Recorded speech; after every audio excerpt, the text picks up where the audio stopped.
మాచర్లకు చెందిన మా party senior నాయకుడు పిన్నెల రామకృష్ణారెడ్డిని వాళ్ళ తమ్ముడిని అరెస్ట్. ఎక్కడండి న్యాయము? ఎక్కడైనా న్యాయం ఉందా? ధర్మం ఉందా? ఏమైనా ఉందా అసలు?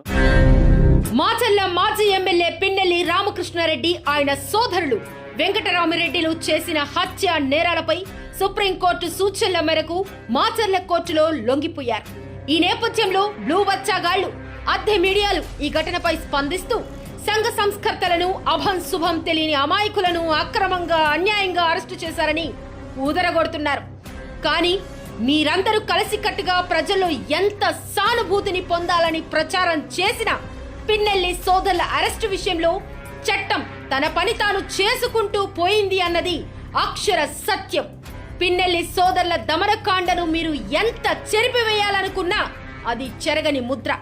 ఎందుకంటే 2 దశాబ్దాలుగా మాచర్ల నియోజకవర్గ ప్రజల పాలిట రక్త అక్షరాలతో లిఖించిన మరణ శాసనాలు కాబట్టి.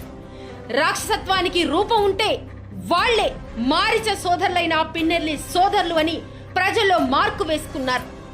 మాచర్ల నియోజకవర్గంలో పిన్నెల్లి సోదరుల రౌడీ రాజకీయంపై లిఖించిన రక్త చరిత్ర గ్రంథంలోని పేజీలను ఒక్కొక్కటిగా తిరగవేస్తే ఇటువంటి వారి కోసమా మేము పని చేస్తుందని వైసీపీ కేడర్ సైతం చీదరించుకునే పరిస్థితి వారిది. సంఘ విద్రోహ చర్యలే ప్రధాన ఎజెండాగా పెట్టుకుని బలహీనులు పేదల రక్తం తాగి బలిసిన రాక్షసులైన పిన్నెల్లి సోదరులను ఎందుకు అరెస్టు చేయకూడదు? క్షమించరాని నేరాలు ఘోరాలు చేసిన వారిని చట్టాలు శిక్షించకుండా క్షమిస్తాయా? చట్టాలు తన పని తాను చేసుకుంటూ పోతుంటే అక్రమ కేసులు రాజకీయ కక్షలు అంటూ మీరు చేస్తున్న సింపతి ప్రచారం సిగ్గుచేటు. పిన్నెల్లి సోదరుల రక్త చరిత్ర మాచర్ల పురవీధుల్లో తెరచిన గ్రంథం. అత్యంత పాశవికంగా పైశాచికంగా చంద్రయ్య పీక కోసి నిండు ప్రాణాన్ని పొట్టన పెట్టుకుంటే అరెస్టు చేయకుండా చట్టాలు సైలెంట్ గా ఉండిపోవాలా? జల్లయ్యను ఆటవికంగా బండరాలతో మోది కిరాతకంగా హతమార్చితే చట్టాలు చేతులు కట్టుకొని చూస్తూ ఉండాలా? అన్నదమ్ములైన జవిశెట్టి వెంకటేశ్వర్లు కోటేశ్వరరావు అత్యంత అటవికంగా నరికి చంపితే చర్యలు తీసుకోకుండా చట్టాలు కళ్లకు గంతలు కట్టుకొని మౌనం పాటించాలా? ఒక రౌడీలా వ్యవహరించి దౌర్జన్యంగా పోలింగ్ బూత్ లోకి దూరి ఈవీఎం బద్దలు కొడితే చట్టం జీ హుజూర్ అని సలాం చేయాలా?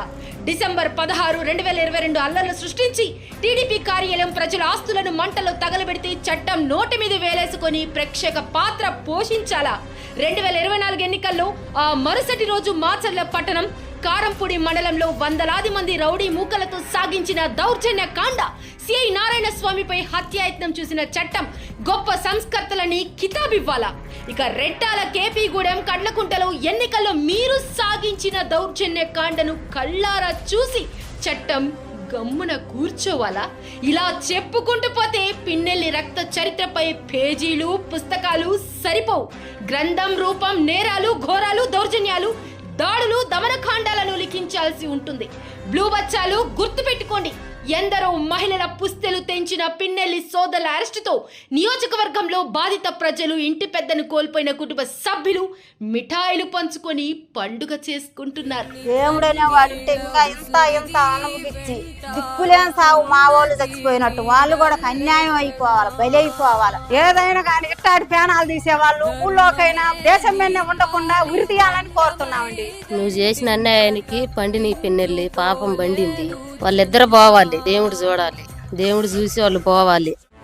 మరోవైపు కూటమి ప్రభుత్వంలో సీఎం చంద్రబాబు నాయుడు గారి సారథ్యంలో ఎమ్మెల్యే జూలకంటి బ్రహ్మానందరెడ్డి అభివృద్ధి మంత్రంతో మాచర్ల నియోజకవర్గం నవశిఖం దిశగా శరవేగంగా పయనిస్తోంది.